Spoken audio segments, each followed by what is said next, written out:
yo creo que Humboldt tuvo muchas profesiones.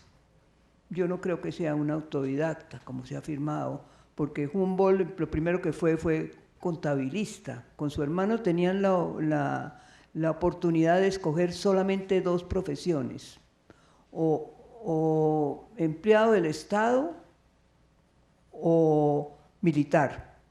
Y los dos, que eran hijos de un militar, resolvieron que no querían ser militares, sino que querían ser empleados del Estado. Y una de las primeras cosas que les pidieron y que les dieron clase fue que se graduaran en contabilidad. Esos son como datos un poco curiosos e inéditos. De ahí pues sigue un abanico de profesiones en Humboldt, y claro, la más seria de todas es la mineralogía, pero también ustedes saben que fue geógrafo, que fue botánico, que fue etnógrafo, que fue artista, que tiene muchas profesiones, cada vez se le encuentran más dentro de todas sus facetas, pero por encima de todo fue un humanista y un curioso. Entonces, una de las primeras relaciones de él con un futuro invento en ese momento, que era la fotografía, fue el fisianotrazo. Imagen. Siguiente. Siguiente. Siguiente. En el 2004, cuando estaba terminando su viaje por América del Sur y por México, se le ocurrió que tenía que ir a conocer al presidente Jefferson porque lo admiraba mucho, y se fue hasta Filadelfia, Washington y Nueva York, y porque era un viaje que él tenía en su mente. Él quería conocer Estados Unidos y no tenía ya tiempo, entonces se va a Filadelfia y luego a Washington. Cuando estaba en Filadelfia se encuentra con un alma gemela, en cierto sentido, que era Peale. Peale era un pintor que tenía muchas inclinaciones hacia la ciencia, o sea, se parecía a Humboldt en eso. Él quería ser también naturalista, quería también ser botánico, todo, y dirigía en cierta forma la Academia de Ciencias de Filadelfia. Y entre los inventos que él estaba utilizando era el fisionotrazo. El fisionotrazo había sido inventado como en el 1787, y tenía por un señor llamado Baker, y que tenía también una faceta de grabado, porque se parecía al grabado, pero al mismo tiempo tenía las posibilidades ya mecánicas de ampliar, y el fisionotrazo, después de una luz, sacaba el perfil de las personas. De manera que esta es una relación no solamente de él con la fotografía, sino es una de las imágenes más fieles, porque ya no era una pintura al óleo, sino era un retrato físico del perfil de Humboldt en ese momento, en 1804. Peale era un personaje muy curioso, tuvo 17 hijos y 3 esposas, y los hijos les ponían nombres de artistas. Hay uno que se llama Rembrandt, que tuvo mucho que ver de pronto con Humboldt. Rembrandt, está uno que se llamaba Tiziano, que vino a Colombia, es uno de los pocos viajeros absolutamente desconocidos. Tenía otro que se llamaba Mozart, y así Beethoven, toda la historia culta del mundo. Él a los 17 hijos les iba poniendo nombres de artistas, muchos de ellos fueron artistas también. Entonces digo que el primer contacto de Humboldt con la invención de la fotografía tiene que ver con el fisionotrazo. Siguiente. El segundo tiene que ver con los panoramas. Los panoramas fue un invento un poco anterior al fisionotrazo, fue de 1800, más o menos 82, 83, y en ese invento tenía que ver con tomar un cilindro grande y pintar un cuadro. Y entonces la gente, tal como dice el nombre, panorama, la gente podía colocarse en la mitad y participar un poco de un viaje. Eso era como un viaje a las ciudades y tenía ciertos elementos. Es muy complicado ver cómo era el panorama porque era circular y en ese circular la persona se podía ir a Beirut o ir a África o ir a distintos países, y los artistas se apasionaron mucho por ese sistema porque era pintado, todavía estaban pintando cuadros. Yo pienso que Humboldt tuvo que ver con los panoramas por varias razones.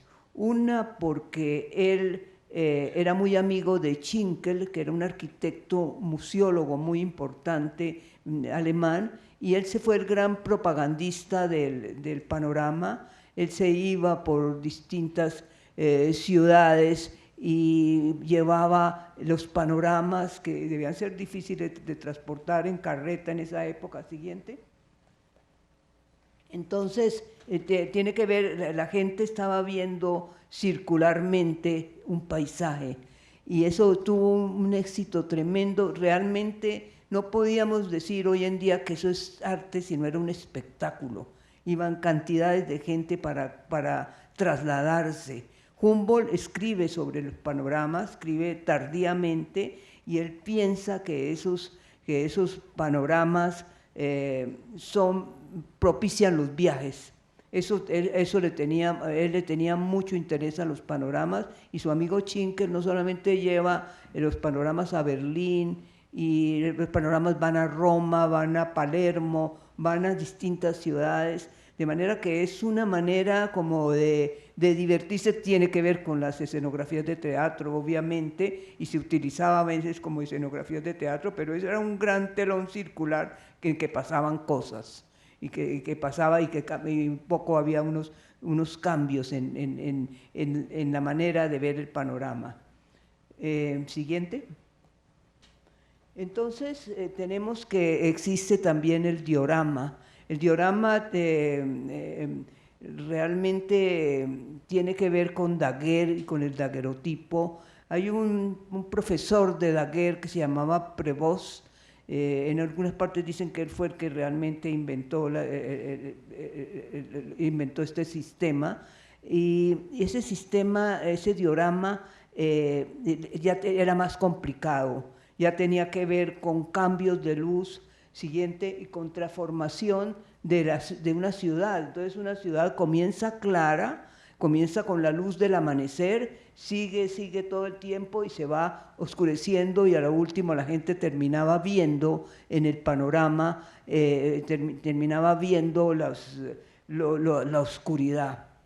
Daguerre figura en la lista de las personas que Humboldt protegió como uno de sus protegidos, y realmente tenemos como Daguerre se dedicó continuamente a los dioramas. Él quería perfeccionarlos, pero no olviden que él al mismo tiempo estaba inventando el daguerrotipo con la ayuda de Niepce, el otro creador de la fotografía.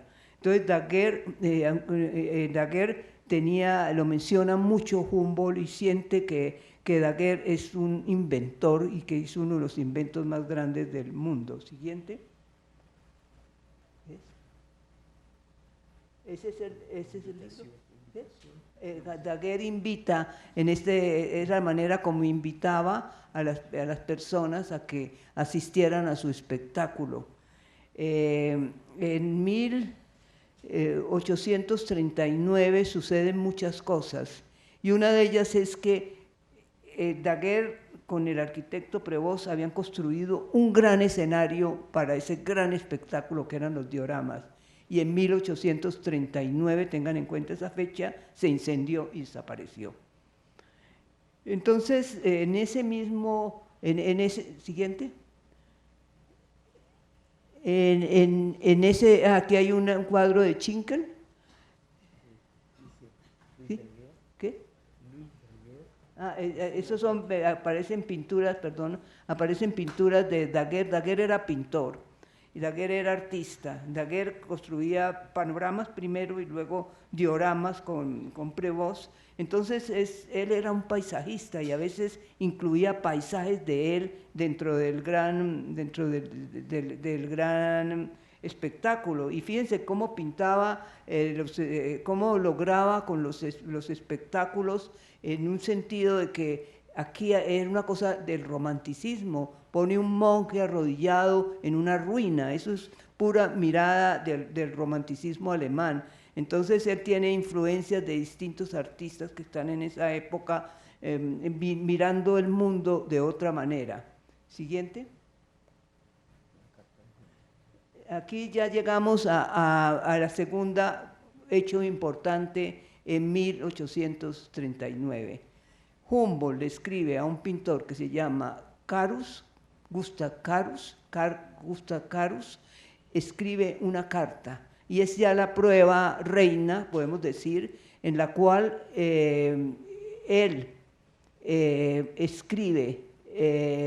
Humboldt escribe alrededor de la fotografía.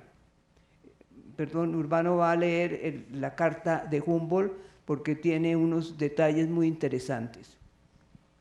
La carta de Humboldt a Carl Gustavo Carus, París, 25 de febrero de 1839. Sobre Daguerre, yo no sé más de lo que se ha publicado en todas partes sobre Arago o sobre mí. En todo caso, se trata de uno de los descubrimientos más regocijantes y más dignos de admiración. Ello no tiene nada que ver con el efecto del cloruro de plata. Aquí, la misma luz bajo el efecto del sol y en un proceso de coloración es comparable a la forma como una rejilla termina por reproducirse después de meses sobre una cortina teñida de color de rosa. Producidas por Daguerre solo se pueden ver imágenes menos buenas sobre papel y enmarcadas con cristales, todas parecidas a grabados sobre acero de tono ahumado, gris ocre, con aire un poco triste y velado. Las más notables están degradadas en semitonos con la diversidad del agua del Sena bajo los puentes o en medio del río, caballos, hombres pescando cuyas sombras alargadas se proyectan con precisión, ya que los tenues movimientos del agua no se alteran demasiado por la pequeñez del ángulo. La luz difusa produce el mismo efecto que la luz solar. Bellas reproducciones de los muelles o vistas lejanas de París bajo fuertes lluvias, con gradación de la luminosidad, el palacio y el jardín de las Tullerías a las 5 de la mañana en verano, a las 2 de la tarde bajo el calor veraniego, o a las 6 durante la puesta del sol, todo se capta con un solo monocromo. Todavía es pronto para la multiplicación de imágenes o para el retrato. El efecto más espléndido se obtiene con la ayuda de una lámpara que ilumina texturas o bajo los relieves del mármol. Tales placas de 10 pulgadas de longitud y 6 pulgadas de altura o aún más grandes son notables bajo el efecto de una luz brillante. Escenas de batalla se copian en 8 o 10 minutos y se reducen a la dimensión deseada. La superficie de la piedra húmeda es así como la suntuosa pared. Posee una verdad, Wahrheit, que no consigue igualar ningún grabado sobre cobre. El tono general es suave, fino, pero como velado, gris, quizá un poco triste. He podido contemplar una vista anterior del patio del Louvre con sus innumerables bajorrelieves. Había paja que acababa de pasar sobre el muelle. ¿La ve usted en el cuadro? No. Me tendió una lupa y vi vibrantes briznas de paja en todas las ventanas. En un dibujo, dice Arago, una casa de 5 plantas ocupaba un espacio de aproximadamente 3/4 de pulgada. Se podía reconocer en la imagen que en una lucarna, una minucia, un cristal se había roto y lo habían tapado con papel. Arago ha conseguido ahora sí el secreto de Daguerre y ha realizado bajo sus ojos una imagen perfecta en 10 minutos. La imagen mostraba un pararrayos muy delgado que Arago no había distinguido a simple vista. Como se tiene la certeza de que el método puede utilizarse en todo el mundo y con ocasión de un viaje, nadie duda en París que obtendría de la Cámara de Diputados los 200.000 francos exigidos por el señor Daguerre y la viuda Niepce, viuda del coinventor igualmente francés. A continuación, conforme a las nobles usanzas que reinan aquí, el gobierno hará público el invento. ¿Qué ventaja para los arquitectos de poder llevarse en 10 minutos toda una imagen de la columnata de Balbec o la mezcolanza de detalles de una iglesia gótica? Daguerre piensa que la intensidad de la luz de Egipto debería actuar en 2 o 3 minutos. El misterioso revestimiento químico sobre el que la luz dibuja, dejando trazos invisibles, es tan sensible que el día de mi partida Daguerre nos mostró, cerca del observatorio, la imagen del disco lunar con el retrato de la misma luna. Usted sabe, querido amigo, que hasta ese día no se había podido evitar la ayuda de lentes telescópicos para producir calor a partir de la luz de la luna o a ennegrecer el cloruro de plata. Antes de que desapareciera la imagen lograda, la placa metálica con su revestimiento químico se introdujo inmediatamente en la oscuridad absoluta de la cámara oscura y allí se realizó una operación química que protege de toda sensibilidad a la luz solar. Una operación después de la cual las pizcas de polvo no se borran. Esto me pareció de lo más milagroso, nada de revestimiento, como escriben sin razón los periódicos. Un revestimiento diáfano no detendría seguramente el efecto alternante del sol. Lo que Daguerre indica es todo lo que él puede mostrar y saber. Tales son las esperanzas que suscitan hoy en día la contemplación de los productos e imágenes. ¿Qué mejorías producirá su uso en el futuro? No se puede prever. ¿Cuánto se mejoró la litografía después de un largo uso y reconocimiento de más de un defecto? Con razón tiene mucho Daguerre que tan simple proceso desde hace mucho tiempo habíamos debido encontrarlo. Sin embargo, yo he trabajado durante 12 años y no he tenido éxito sino desde hace algunos meses. Si el buen abate de Schmalkald, el señor Talbot, quien me ha escrito una carta que no explica nada, logrará realmente en el futuro imágenes precisas, ya veremos. Estaré dispuesto a creer que cuando ya se ha hecho tal invento, no se le puede guardar largo tiempo para sí. Le suplico que me excuse, querido amigo, por la lesión de mi mano, que fue producida en el Orinoco, pues no he tenido tiempo de releer esta carta. Alexander von Humboldt. Este documento que descubrimos hace rato, yo quería comunicarlo también como Humboldt, que decía que no se puede guardar el secreto de la fotografía. Aquí están las obras de Carus. Carus era también un alma gemela a la de Humboldt. Era un médico ginecólogo, era un médico que estaba interesado en la pintura de paisaje y pintaba paisajes, como pueden ver, y todos muy románticos, muy emparejados con la fotografía y con los problemas de la luz. También había algo en Carus, que escribió un libro fundamental en ese momento para la pintura de paisaje, que era las 9 cartas del paisaje, las 9 cartas sobre la pintura del paisaje, que fueron fundamentales para el desarrollo de la pintura de paisaje, que es uno de los grandes problemas del arte del siglo XIX en Europa, pero también había una unión con Humboldt. Él, en una de las cartas sobre paisaje, habla de Humboldt y dice ese espíritu de Humboldt que tenemos, que nos ha contagiado a todos. Entonces, el primer punto es quién era el interlocutor, por qué Humboldt escribe esa carta, en primer lugar. En segundo lugar, aparece el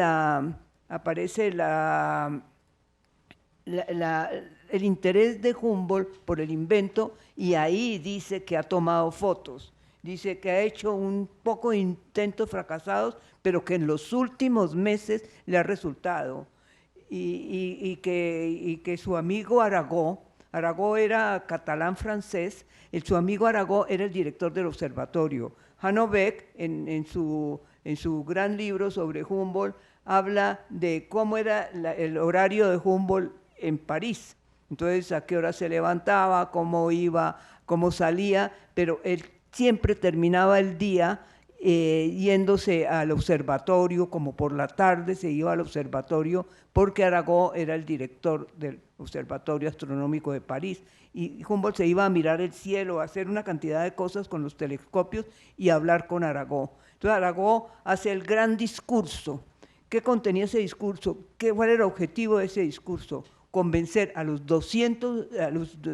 más de 200 diputados, creo que eran, los que estaban ahí presentes, para que aprobaran que el gobierno francés adquiriera de Daguerre y de la viuda de Niepce el invento de la fotografía, porque ellos habían intentado hacer una sociedad de daguerrotipo, porque no se había inventado todavía la fotografía. Entonces, el daguerrotipo tenía que comprarlo alguien, entonces hay una sociedad fracasa. Entonces, alguien les aconseja, nunca he podido comprobar si fue Humboldt, que lo ofrezcan al gobierno francés, y el gobierno francés lo compra. ¿Y qué es lo que hace el gobierno francés? Lo da a todo el mundo, y eso sí debe ser un consejo de Humboldt, de que no solamente el gobierno francés adquiera el invento, sino que no se quede egoísta con su invento y lo venda a los países, sino que lo regale, y que los diplomáticos que están en los distintos países del mundo representando a Francia promuevan el daguerrotipo. Esa posición tan generosa del gobierno francés hace que todos nuestros países de América tengamos acceso al daguerrotipo. Siguiente. Siguiente. La reunión de la academia. Sí. Entonces tenemos que Daguerre no solamente participó con su proyecto, sino que imprimió un libro en el cual instrucciones para hacer el daguerrotipo. Entonces, si a ti te llegaba el invento, no solamente tenía el instructivo de cómo hacerlos, de qué manera construir el aparato que iba a ser el daguerrotipo. Siguiente. ¿Qué es? ¿Qué? Alexander von Humboldt. Sí.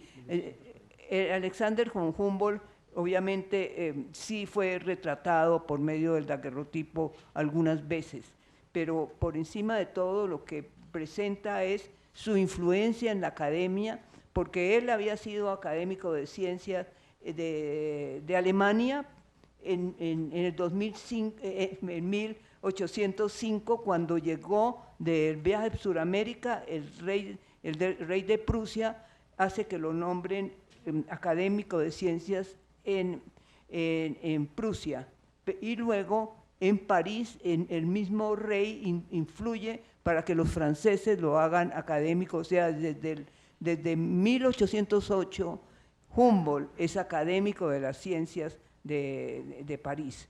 Entonces él fue un personaje clave en la presentación. Ahora, ¿qué otra cosa tiene la carta? No solamente prueba que él estaba haciendo Humboldt estaba haciendo fotografías, estaba haciendo el experimento, y que dice cómo Aragó sí tenía éxito, que él no, y al fin lo logra, sino que dice que es importantísimo para los viajes, que los viajeros pueden encontrar un instrumento para poder registrar sus viajes, y realmente hay una serie de cosas en esa carta, pero a mí hay una que es la que más me conmueve, que dice que vieron una foto, que vio Aragó una foto, y entonces en esa foto había una antena, y en la antena bajaba una cuerdita, que él a simple ojo, parándose a ver esa ventana de ese sitio, realmente él no veía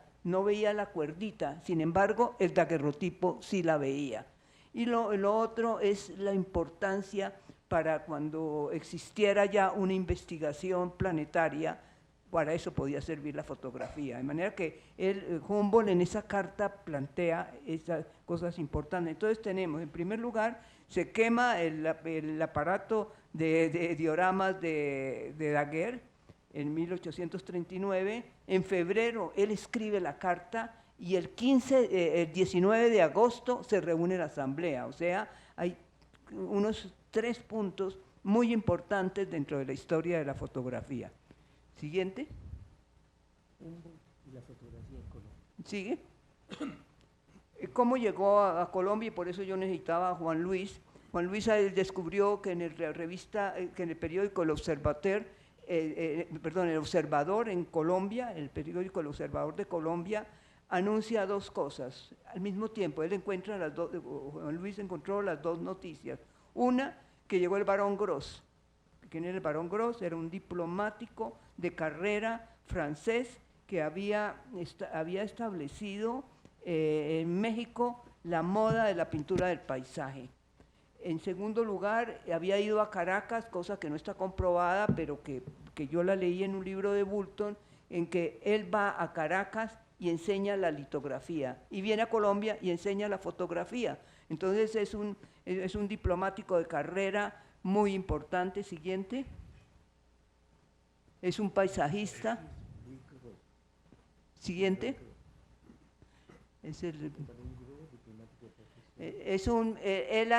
¿Cuál es el nexo con Humboldt?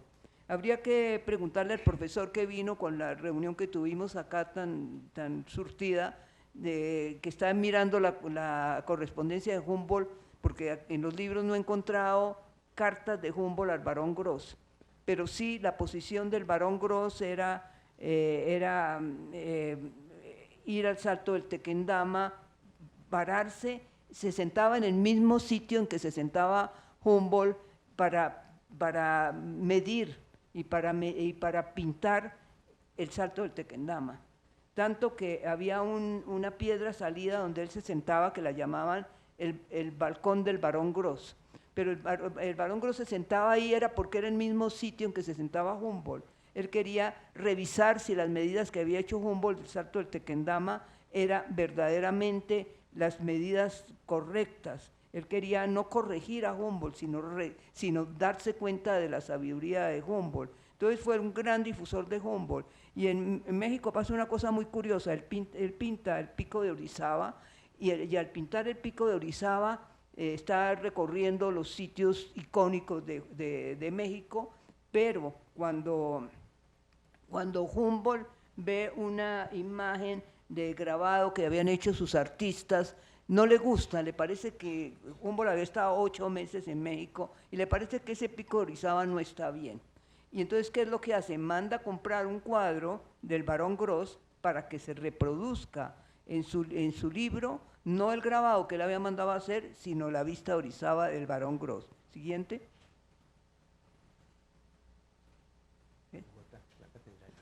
Él construye un aparato de daguerrotipia y retrata en Bogotá, retrata la catedral.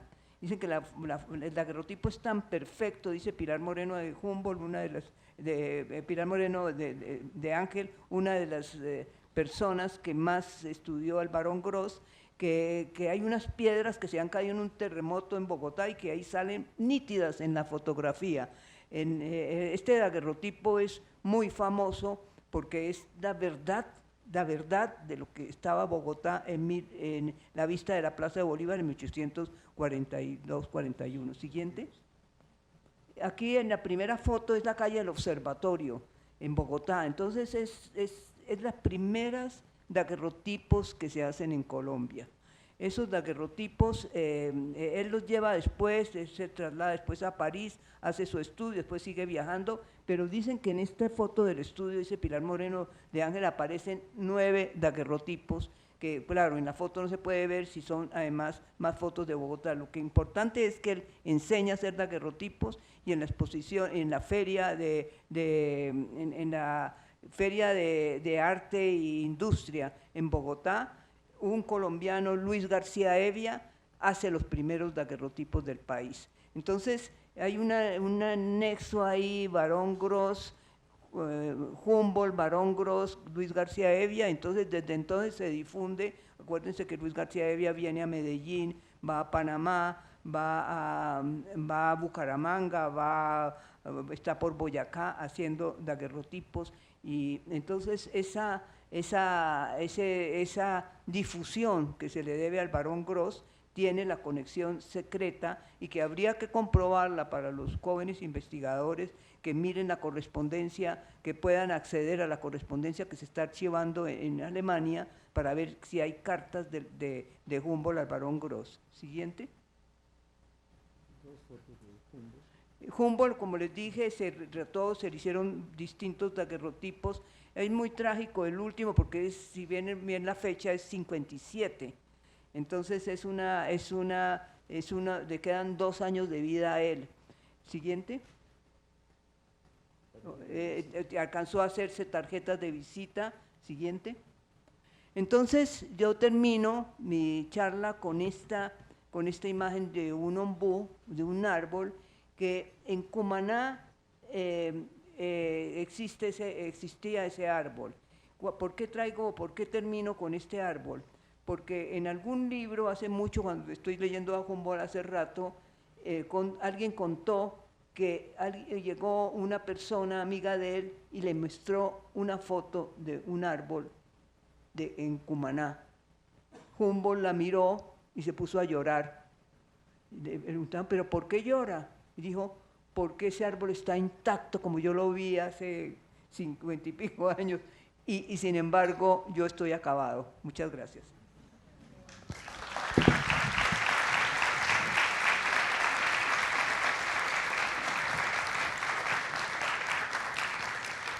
Bueno, si alguien dentro del público tiene una pregunta, por favor levanta la mano y le acercamos el micrófono.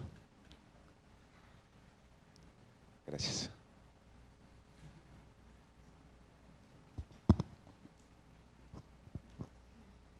Bueno, yo pensaba que usted era pintora, pero como expositora es magistral. ¡Qué belleza de conferencia! Estamos realmente conmovidos.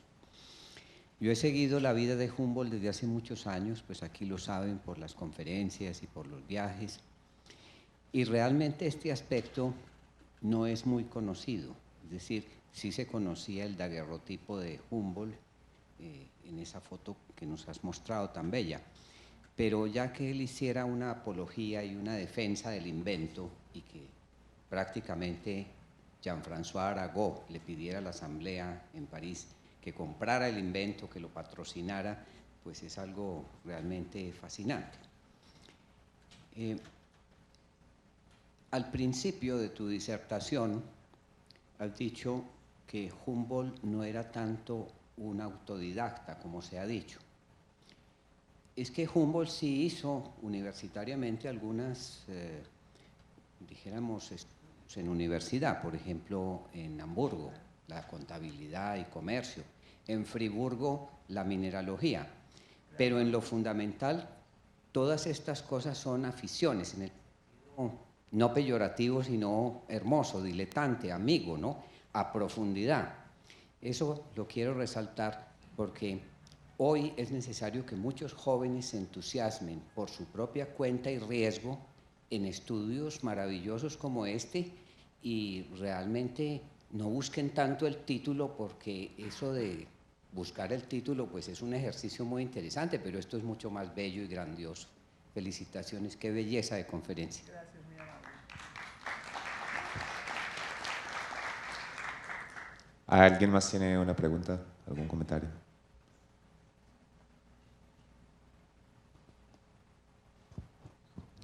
Buenas noches, maestra Beatriz. Recién en el contexto de la fiesta del libro, en el stand de la Biblioteca Pública Piloto, tuvimos la fortuna de asistir a una charla, a una cátedra humboldtiana sobre la mirada, la construcción de la mirada de Humboldt. Como viajero, pues claro está, ¿sí? En su expedición. Y quien disertaba nos fue dando pautas de cómo construir una mirada estética precisamente, con la experiencia con el paisaje.